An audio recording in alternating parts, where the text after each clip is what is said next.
calon guru penggerak angkatan 9 dari Kabupaten Bekasi.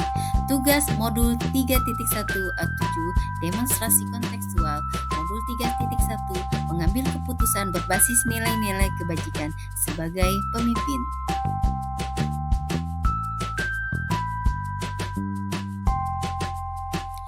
Tujuan pembelajaran pada modul 3.1 adalah calon guru penggerak dapat melakukan suatu analisis atas penerapan proses pengambilan keputusan berdasarkan pengetahuan yang telah dipelajarinya dengan berbagai paradigma, prinsip, pengambil keputusan, dan pengujian keputusan di sekolah asal masing-masing dan sekolah atau lingkungan lain. Sekarang bahagia, yaitu Ibu Nurul Hasanah SPD MPD. Pada beliau saya akan bertemu. Assalamualaikum Ibu. Waalaikumsalam. Selamat pagi, apa kabar Ibu? Alhamdulillah baik. Ibu baik? Alhamdulillah baik Ibu. Mohon maaf nih saya meminta waktunya untuk diwawancara. Di sini tugas saya sebagai calon guru penggerak angkatan 9. Baik, sesuai dengan janji kita yang kemarin bahwa hari ini saya akan melakukan wawancara dengan Ibu mengenai pengambil kebijakan keputusan berdasarkan nilai kebijakan antara dilema etika dengan moral etika. Gimana Ibu? Siap kita melakukan wawancara? Insya Allah. Siap, saya bisa jawab sebisanya ya Bu ya. Ya baik, enggak susah kok Bu, sampai jadi dengan pengalaman-pengalaman Ibu. Nah, bagaimana Ibu mengidentifikasi kasus-kasus yang merupakan dilema etika atau bujukan moral? Misalnya Ibu pernah menghadapi suatu situasi konkret yang bisa dijadikan contoh. Saya melihat kasus itu berdasarkan moral dan hukum ya Bu ya. Apabila kasus itu melanggar hukum, itu artinya kasus itu kan bujukan moral. Karena bujukan moral adalah kasus di mana di dalamnya itu terdapat kasus yang benar melawan salah. Jelas melanggar hukum itu ya. Kemudian kalau dilema etika itu yang saya pahami adalah kasus di mana di dalamnya terdapat hal yang benar melawan benar. Itu yang saya pahami. Kasus dilema etika sama moral. Nah, dalam kasus-kasus tersebut bagaimana Ibu mengidentifikasi bahwa kasus-kasus itu merupakan dilema etika kemudian ataupun rujukan moral? Identifikasi dari kasus-kasus tersebut. Saya mengidentifikasi masalah tersebut dari berbagai sudut pandang. Kemudian saya pertimbangkan baik-baik, dalam arti kita mempertimbangkan supaya nanti dalam mengambil keputusan itu tidak merugikan orang lain. Jadi ada unsur menguntungkan, artinya tidak ada yang dirugikan sama sekali Ketika mengambil keputusan tersebut. Nah, dalam mengambil keputusan tersebut, bagaimana langkah-langkah Ibu? Seperti apa prosedurnya yang Ibu lakukan selama ini? dalam mengambil keputusan? Saya harus dulu mengidentifikasi masalah tersebut. Yang pertama, kita tahu benar apa tidak kasus itu. Jangan sampai hanya kasus isu belaka, kita udah langsung percaya. Jadi kita buktikan benar apa tidak kasus itu. Kemudian yang kedua, menentukan penyebabnya apa. Kasus itu sebabnya apa? Apakah disebabkan karena siswa, orang lain, atau warga sekolah yang lain, atau lingkungan. Gitu. Kemudian setelah kita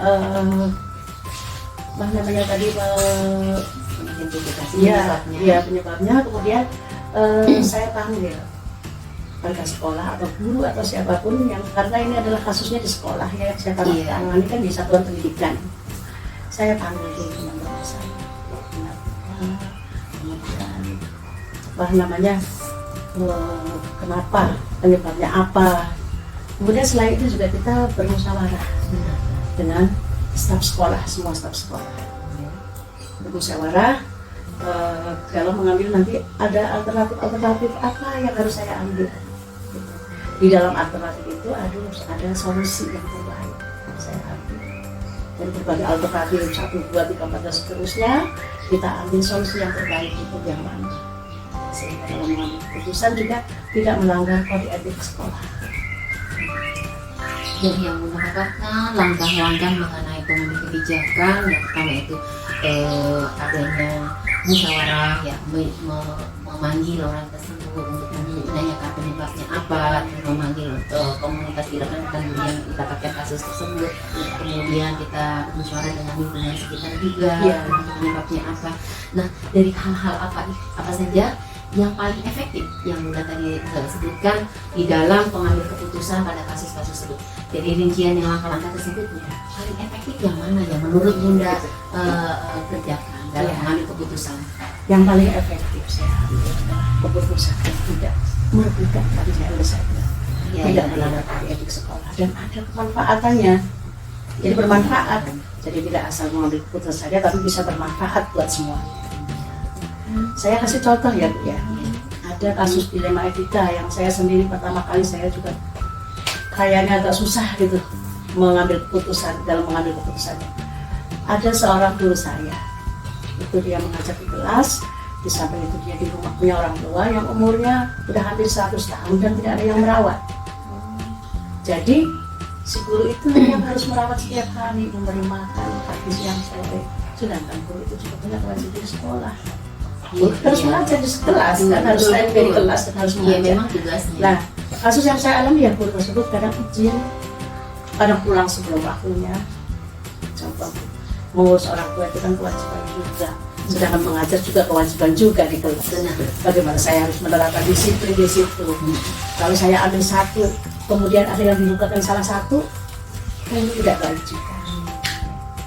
Iya, dari kasus yang diceritakan bahwa ada seorang guru yang memang harus merawat orang tua yang udah sepuh dan dia juga harus melaksanakan kewajiban di sekolah.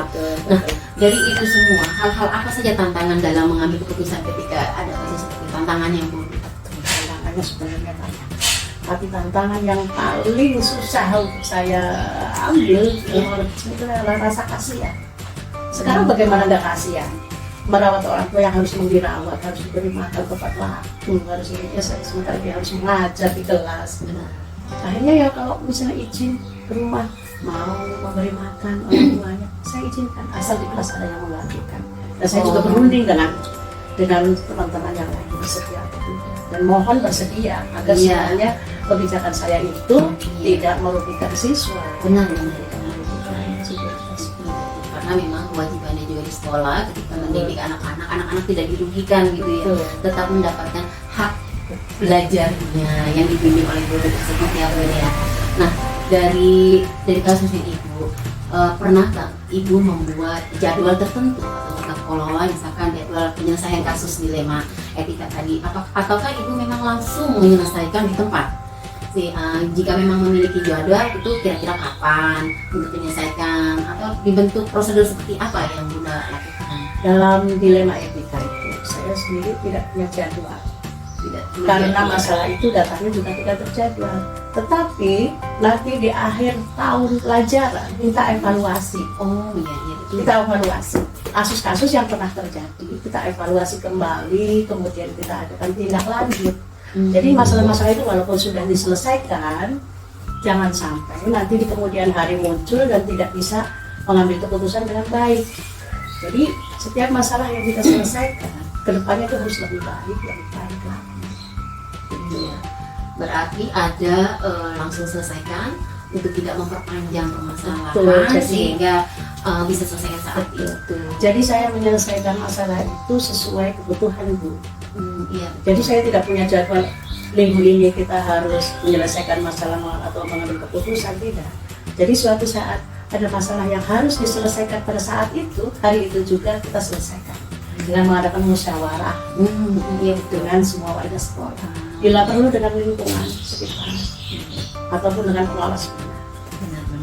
Nah, jadi secara langsung permasalahan bisa terselesaikan di sekolah agar tidak menimbulkan perselisihan tentunya tadi kan guru nanti orang tua yang pada komplain gurunya nggak masuk gitu ya. Jadi memberikan pertimbangan dan masukan yang baik juga dibatasi dengan kewajibannya tersebut.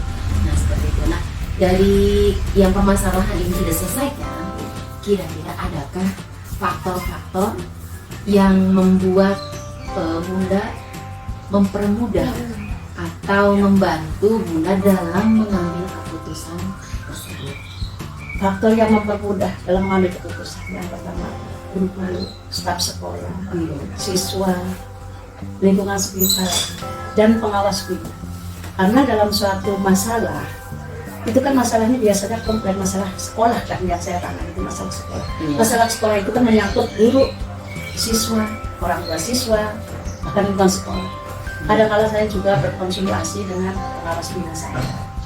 Apakah keputusan saya ini baik atau tidak. Jadi beliau juga membantu saya. Jadi semua warga sekolah juga membantu saya. Berkolaborasi semuanya ya Bu ya. Karena keputusan itu biar satu ada manfaatnya dan tidak merugikan orang lain.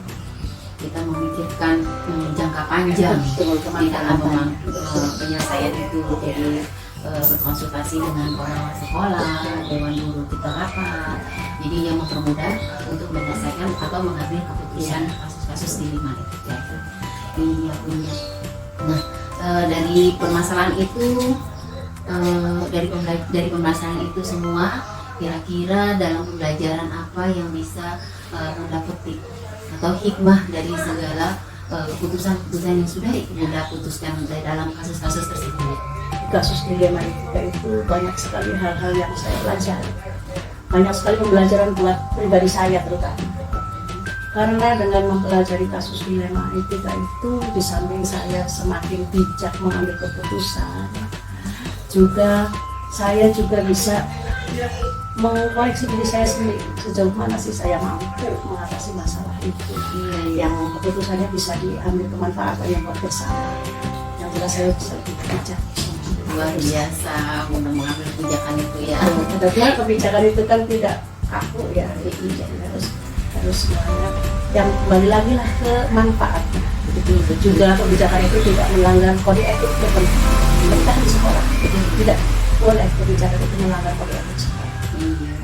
Jadi memang pengambilan keputusan di dalam dilema etika itu harus didasarkan pada nilai-nilai etika yang kuat ya Bu, dengan mempertimbangkan dampak jangka panjang.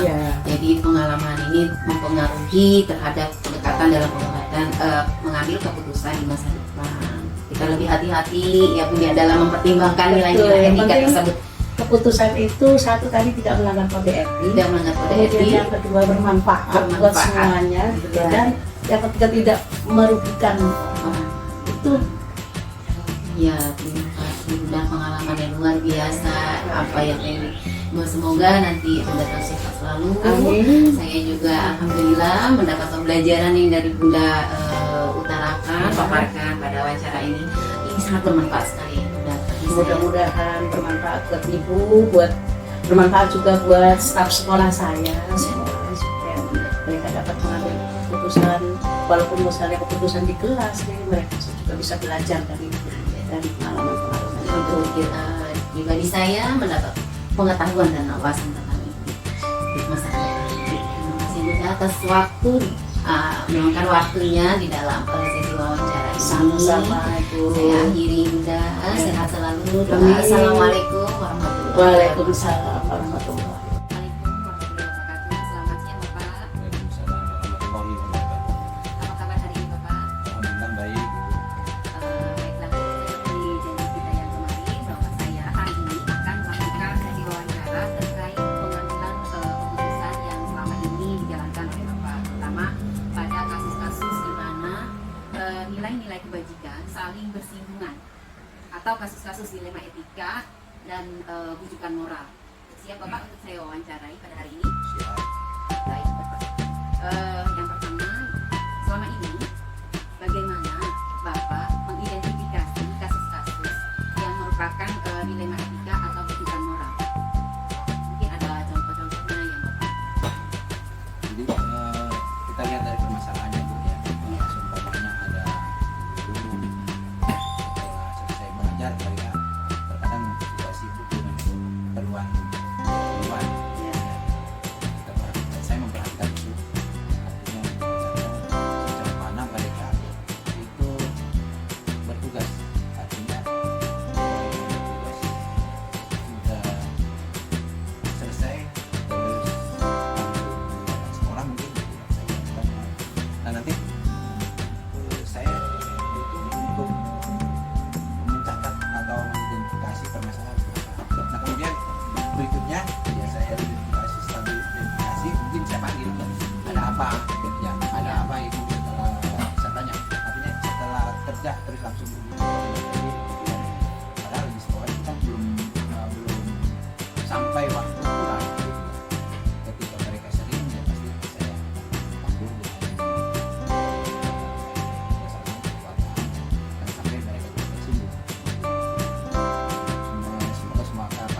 supaya mereka menyadari, oh iya, belum waktu pulang pulang. Artinya mudah-mudahan dengan teguran saya sebagai kepala sekolah tidak tersinggung mereka. Jadi hanya menyampaikan, Bu, ini sampaikan ini, pokoknya jam 9 kan kita lakukan kewajiban.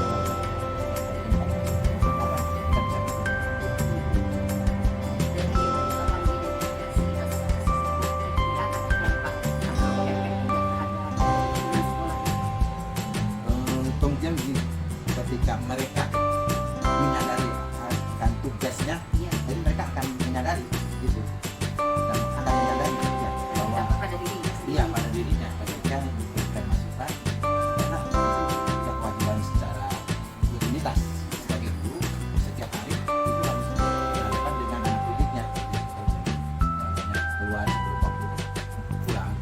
Gimana dengan lingkungan, Pak? Kan berdampak pada diri guru tersebut ya. Gimana kalau berdampak pada lingkungan, misalkan siswa, gitu, Pak? Mungkin ada ya, sebenarnya kalau siswa kelas 1 mereka hanya kelas 1 pulang juga. Iya. Tapi di lingkungan sekolah, Iya. terutama dengan teman-teman, oh gitu, mungkin ada yang dalam hatinya mungkin, oh ya gini udah pulang enak banget gitu, kan, gitu. Padahal mereka juga harus menyadari walaupun jamnya udah selesai mengajar, tapi pekerjaan di sekolah masih banyak, contohnya membuat administrasi atau persiapan untuk hari besok dan seterusnya gitu kan. Seharusnya semacam itu. Iya. Bisa mereka itu sadar bahwa tugasnya itu bukan hanya mengajar gitu, menggembirakan, tapi banyak tugas-tugas yang lain yang harus dikerjakan.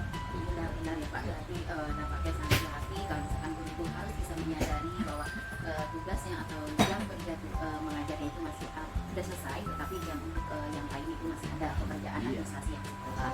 Juga dampaknya sama lingkungan ya Pak ya, teman-teman menjadi sumber sosial mungkin ya Pak ya, dengan ketercepatan waktu dalam mengajar. Terus itu dalam kemudian langkah hal-hal apa yang Bapak anggap efektif dalam mengambil keputusan kasus-kasus di dalam itu? Gitu.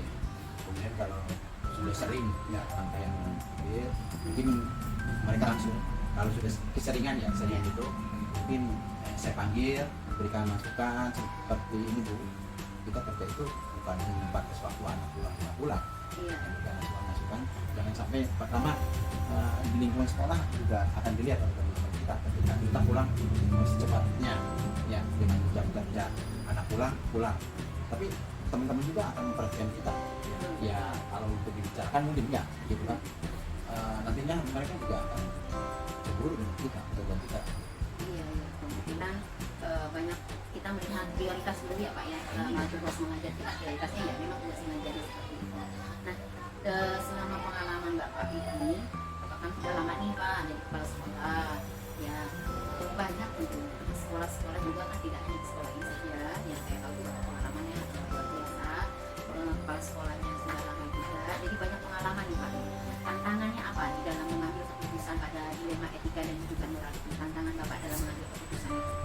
Tantangannya juga saya sebagai kepala sekolah tentunya pertama ya pada diri saya itu harus hadir setiap hari ya, harus hadir setiap hari kan, sampai menyuruh kepada teman-teman ya itu harus aktif.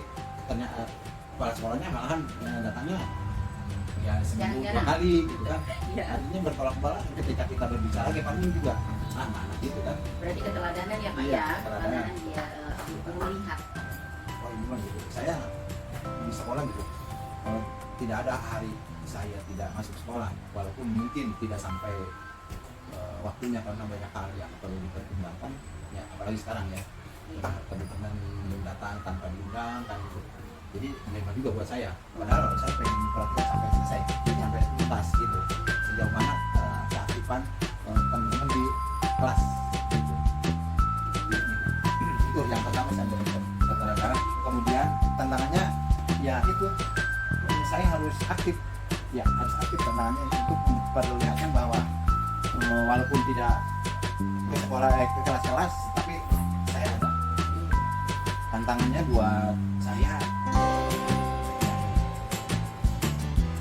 apa itu? Mengambil keputusan itu juga menjadi salah satu bagian dari solusi gitu ya. Iya. Dalam penanganan ini. Terus kan gini, kalau makanya ketika ada rapat disampaikan enggak perorangan tapi menyeluruh gitu, supaya mereka juga sama, enggak dibeda-bedakan gitu. Semua sama gitu. Yang berarti tidak ada masalah enak gitu teman-teman. Kalau ada punya masalah mereka, oh iya, mudah-mudahan dengan apa yang saya sampaikan, mudah-mudahan ada perubahan-perubahan. Kenapa? Buat masa depannya juga. Ya, contohnya ibu sekarang di sini, kan nggak selamanya di satu. Mungkin nanti memimpin pengalaman. Saya juga udah beberapa kepala sekolah yang saya ikuti, juga alhamdulillah buat pengalaman saya gitu. Di sekolah memimpin gitu, bagaimana cara mungkin yang banyak ada juga yang namanya saya Banyak kan pengalaman-pengalamannya di dalam mengambil keputusan mengenai etika dan tata moral itu. Nah, Bapak menghadapi ketika ada nggak Bapak membuat jadwal apabila ada guru yang hasilnya Bapak menghadapi keputusan yang etika, Bapak punya jadwal nggak? Hari ini jadwal untuk A untuk kita selesaikan gitu. Gimana Bapak punya jadwal nggak? kalau saya nggak pakai jadwal, cuman ketika ya kelewatan gitu saya langsung panggil supaya segera, nggak besok segera, karena itu menurut guru saya juga, kalau kita ada permasalahan itu jangan ditunda besokannya, pokoknya begitu ada permasalahan langsung, supaya nanti oh iya yang salah itu ini gitu. Jadi nggak jangan sampai nanti guru gimana Pak nggak ngaku gitu ya, sampai nggak ngaku gitu. Iya apa gitu, makanya langsung saya tegur atau saya beri masukan itu. Nggak harus dijadwal, kalau dijadwal khawatir itu dan mereka nggak ngaku, apalagi sampai seminggu baru di ibu besok ke ruang saya ya, ada apa nih guru ini kapan gitu. Kalau saya mendingan begitu ada permasalahan yuk kita ngobrol. Iya, benar ya Pak ya. Iya. Jadi pengambil keputusan itu atas permasalahan memang terjadi melalui prosedur ya Pak ya, yang baik dan efektif. Segera Efektif ya, waktu selesai gitu segera ya. gitu segera. Jadi tidak mengambil keputusan secara tapi setelah Bapak tadi mengidentifikasi kan ya, jadi dilema itu kita memanggil guru tersebut untuk diskusi bagaimana permasalahannya dan bagaimana solusi dalam permasalahan itu. Nah, Termasuk anak-anak didik kita juga Bu. Ketika semuanya itu disiplin ya, contoh disiplin berpakaian. Ketika anak itu bajunya nggak dimasukkan, kancingnya dibuka gitu, langsung nggak usah dicatat tuh, nggak usah buka baru ini kok nggak dimasukin bajunya, oh ini kancingnya nggak dikancingin. berefek kepada murid ya Pak. Iya gitu. Dari semua kasus yang Bapak alami, adakah faktor-faktor atau yang selama ini mempermudah, misalkan berkoordinasi dengan siapa jadi mempermudah dalam melaksanakan pengambilan keputusan tersebut? Paling saya suka nanya contohnya ke ibu sendiri atau ke yang senior gitu ya, gimana ini saya juga kadang-kadang suka minta pendapat dari teman-teman yang senior ya, gimana kan ini yang setujui sepakat oke gitu, saya akan kasih masukan Kolaborasi dengan warga sekolah ya Pak ya, ya warga sekolah.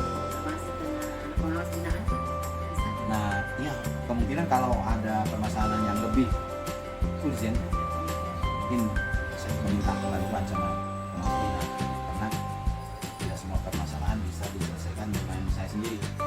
Ini harus banyak konsultasi dengan atasan. Pengawas binaan dari satuan pendidikan ya kita ya.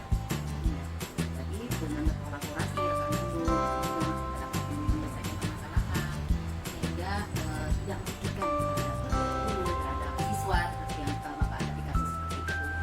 Baik, dari semua yang Bapak sampaikan tadi memang sangat menarik sekali Pak. Nah, ada hikmah atau apa yang Bapak ambil pelajaran dari pengalaman Bapak sendiri terhadap kasus di dalam etika atau kehidupan orang?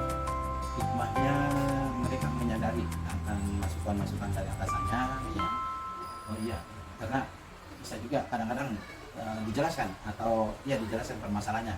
Ketika kita jadi guru ya wayah kalau ketika kepala sekolah memberikan masukan, karena Bapak Ibu kedepannya masih banyak, masih jauh perjalanan dinas gitu ya. Sekarang dibimbing oleh saya. Ke depan 2-3 tahun ke depan mungkin bapak jadi pemimpin, ibu jadi pemimpin, kan gitu. Mungkin ada baiknya, yang baik mungkin diambil, yang jeleknya mungkin kayak diambil, Yang kan baik gitu. diteruskan Iya, gitu ya. ya diambil buat pengalaman jadi pemimpin gitu kan. Benar-benar. Tapi masa yang jelek diambil kan nggak mungkin gitu. Berarti mempertimbangkan jangka panjang ya Pak ya di dalam pembelajaran. Kita itu bakal yang nggak akan saya katakan tadi, selamanya kita dibimbing atau ngikutin kepala sekolah yang satu. Contohnya saya udah berapa kepala sekolah di Berapa kepala sekolah Pak? 1, 2, 3, 4, 5, 6, 7. Bapak sudah berapa priorisasi Pak? Priorisasi mah seharusnya udah tempat sekarang. Tepat. Luar biasa Bapak pengalamannya. Alhamdulillah ya. Tadinya kan pemerintah priorisasi itu dua periode ya. Iya, Dua 4 periode tahunnya. 4 tahun berapa? Ya. Ternyata ya nasib alhamdulillah ya berpulang pada saya nggak usah ada tiga pas begitu udah sampai 3 kan pemberkatan tuh. Iya. Pemberkatan. Ternyata udah lanjutin gitu, lanjutin aja. Alhamdulillah saatnya saya udah jadi guru lagi. Iya Bapak, luar biasa pengalamannya ya Pak ya. Apalagi pengalaman yang mengenai pengambil keputusan bagi seorang pemimpin sangat-sangat dilema etika dan juga moral itu ya Pak ya. Jadi memang pengalaman ini mempertimbangkan pendekatan dan hubungan terhadap jangka panjang dan Pak. Terima kasih Bapak sudah meluangkan waktu dan berbagi dengan pengalaman-pengalaman yang Bapak ceritakan pada saya. Ini menjadi pelajaran baik juga pengetahuan saya terhadap memimpin pembelajaran yang akan datang. Terima kasih Bapak atas waktunya. Sehat selalu Bapak Haji. Iya, sebentar lagi mau pensiun, mungkin 1 tahun setengah lagi ya Pak ya. Sehat-sehat terus ya Pak ya, sampai melihat keberhasilan anak buahnya Pak ya. Kayak ini, Assalamualaikum warahmatullahi wabarakatuh. Waalaikumsalam. Apa kabarnya hari ini? Alhamdulillah baik-baik saja. Baik Pak, saya di sini melakukan wawancara sesuai dengan tugas modul 3.1 demonstrasi kontekstual mengenai pengambilan keputusan sebagai pemimpin pembelajaran. Tujuannya pada kali ini yaitu saya dapat melakukan suatu analisis atas penerapan proses pengambil keputusan berdasarkan pengetahuan yang telah dipelajarinya tentang berbagai paradigma, prinsip, pengambil dan kemudian keputusan. Tujuannya, maksudnya jadi kita ketahui bahwa hari ini saya akan melakukan sesi wawancara dengan Bapak mengenai pengambilan kebijakan sekolah. Ya Bapak, kita wawancara. Insya Allah kita coba. Baik ya Pak. Untuk yang pertama, selama ini bagaimana Bapak dapat mengidentifikasi kasus-kasus yang merupakan dilema etika atau rujukan moral? Terima kasih. Sebelumnya saya masuk kepada pertanyaan, saya ingin sekedar memperkas informasi dari dilema etika sendiri berdasarkan pendapat saya sendiri, ya, bahwa antara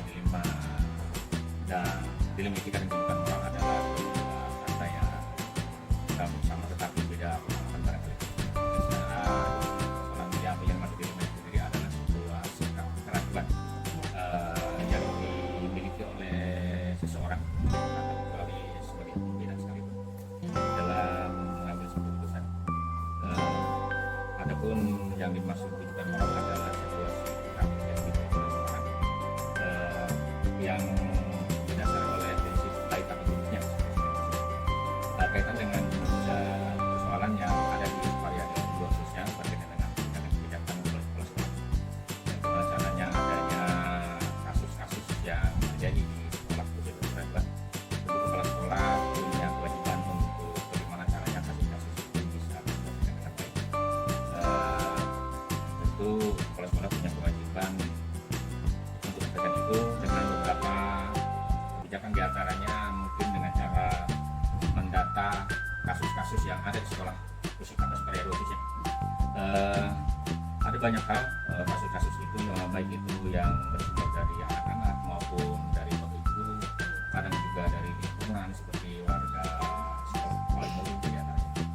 Tapi di sini saya ingin sekedar mengangkat persoalan yang ada di sekolah itu yang biasa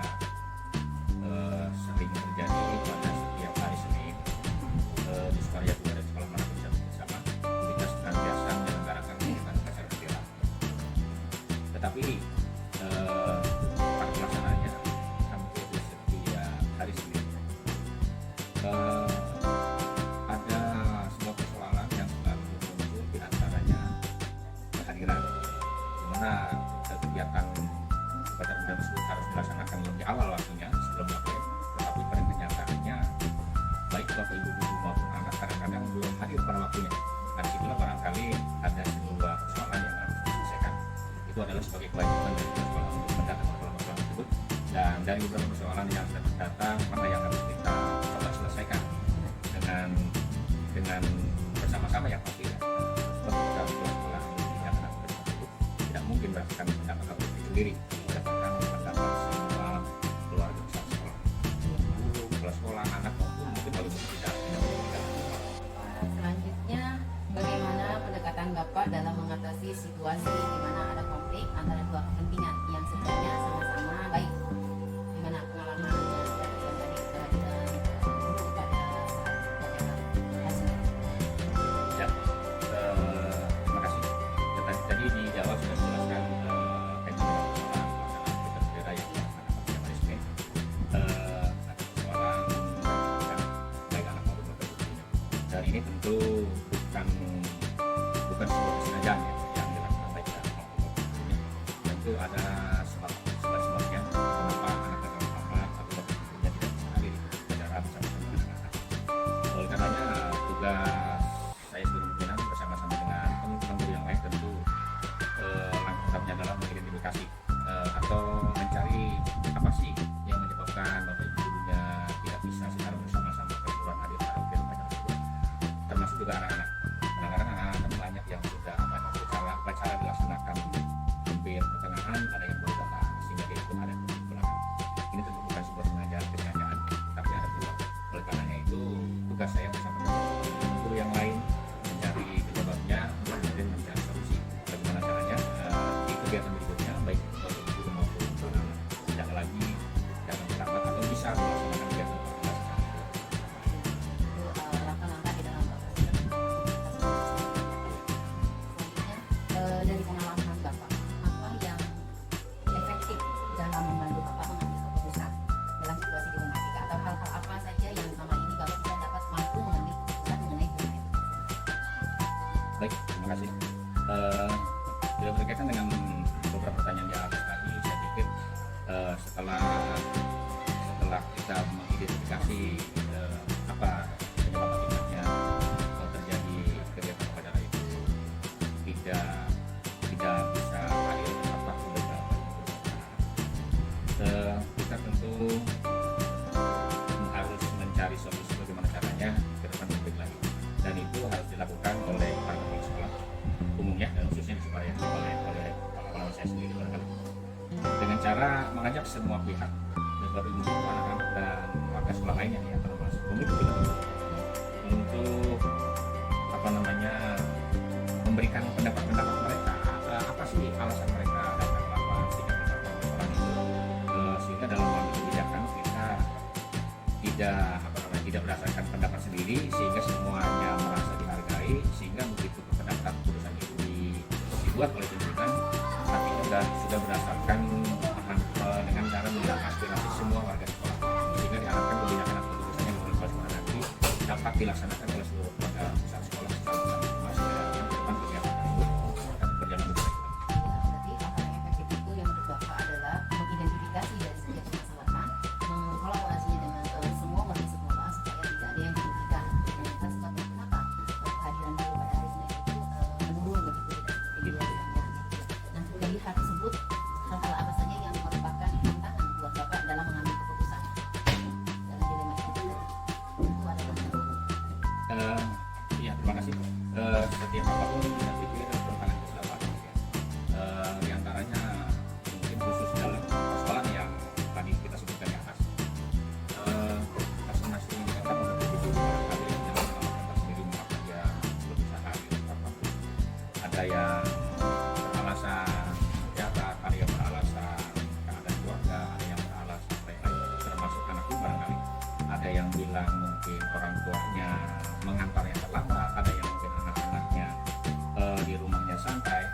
Jadi itu merupakan tantangan-tantangan yang harus kita coba selesaikan bersama-sama, sehingga kita coba bangun kesadaran secara menyeluruh di seluruh sekolah, baik guru-guru, anak-anak maupun wali murid. Sehingga dengan adanya komunikasi yang dibangun oleh pihak sekolah kepada seluruh warga sekolah, diharapkan akan muncul sebuah kesadaran dari semua pihak untuk sama-sama bertanggung jawab pada kegiatan tersebut. Sehingga diharapkan lagi-lagi kegiatan kita sudah berjalan dengan baik karena ada tanggung jawab masing-masing. Iya. Ya, sehingga bukan cuma sekedar kepala sekolah yang harus teriak-teriak setiap hari, harus menegur begitu. Sehingga karena punya tanggung jawab sendiri, punya kesadaran sendiri, ke depan bisa diharapkan persoalan itu tidak lagi muncul, sehingga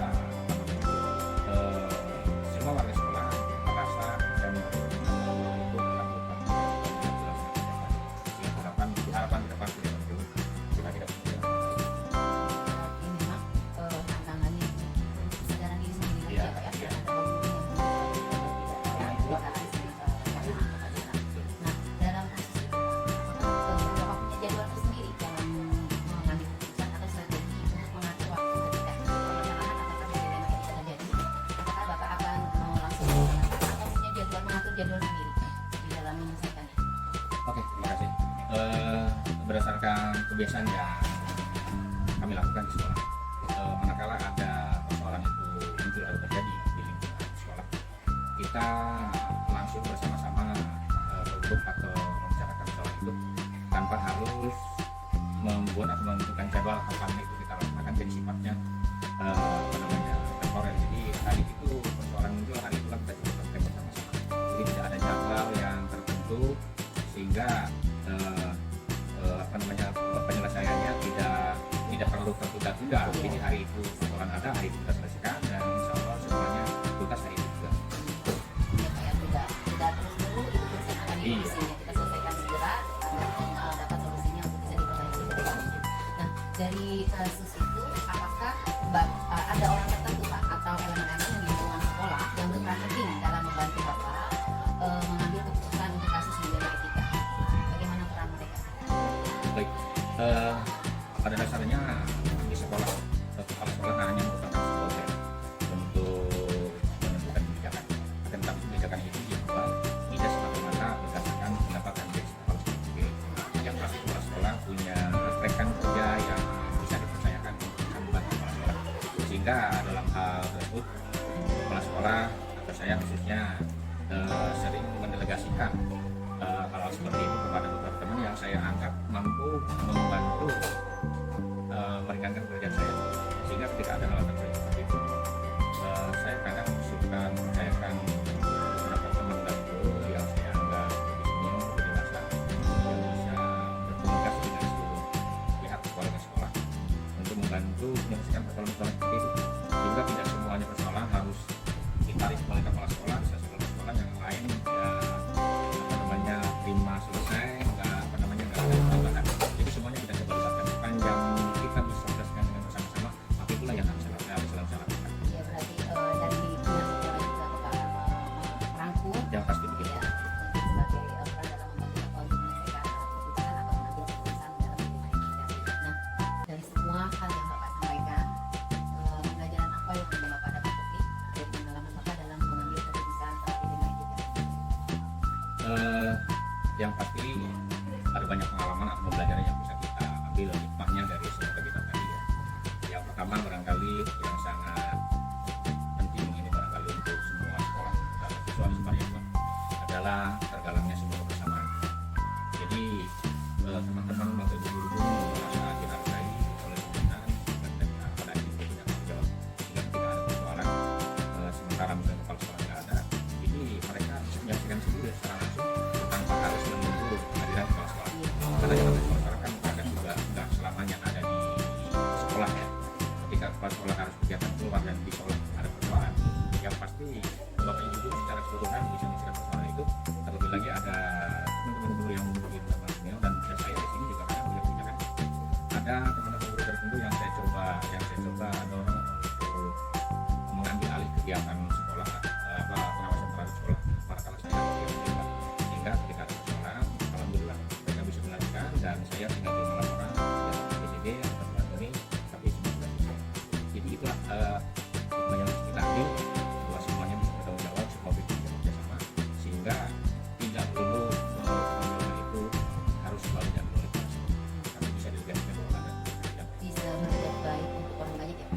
dan kebermanfaatannya bisa dirasakan oleh rekan-rekan guru karena memang memikirkan jangka panjang berikutnya. Ya, yang pasti. Ya, Bapak, terima kasih Bapak sudah meluangkan waktunya untuk sesi wawancara ini. Saya sangat sukses dan saya pengalaman Bapak menjadikan pelajaran buat saya untuk masa depan sebagai pemimpin guru.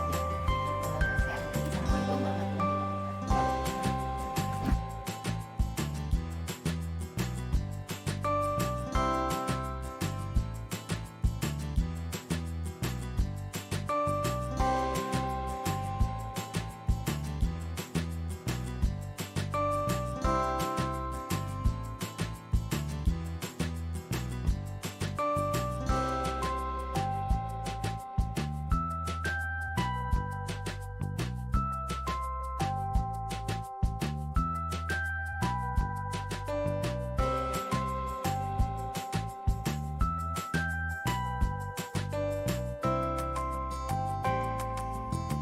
Demikianlah hasil dari tugas demonstrasi kontekstual modul 3.1.